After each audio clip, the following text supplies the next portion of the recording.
வணக்கம். இதில் நம்ம சித்தரை பற்றி தான் பார்க்க போகிறோம்.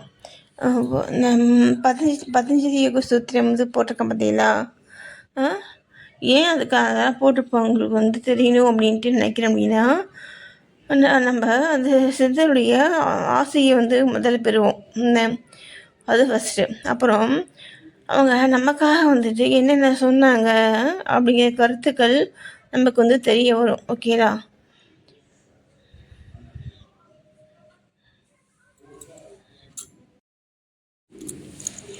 அதெல்லாம் தெரிஞ்சுக்கிட்டு நம்ம ஃபாலோ பண்ணும்பொழுது பார்த்திங்கன்னா நம்முடைய தேவைகள் எல்லாமே வந்துட்டு நிறைவேறும்.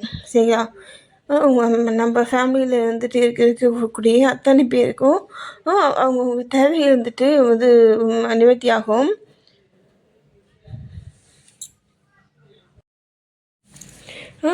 முக்கியமாக அந்த யோகா பழகிறவங்க அவங்களுடைய என்ன எதுக்காக அவங்க யோகா பழகுவாங்கன்னா சமாதி அடையணும், தியானம் சமாதி அடையணும். அதுக்காக தான் அவங்க யோகா பழகுவாங்க. ஓகேங்களா? அது நம்ம இந்த லைஃப்பில் இங்கே இருந்துகிட்டே நம்ம வீட்டை இருந்துகிட்டே நம்மளால் அந்த உயர்ந்த நிலைக்கு போக முடியும். என்ன, அதுக்கு இடையில் நமக்கு தேவையான எல்லாமே கிடைக்கும். நம்ம ரொம்ப ஹாப்பியாக இருப்போம். நம்ம ஃபேமிலி ரொம்ப ஹாப்பியாக இருக்கும்.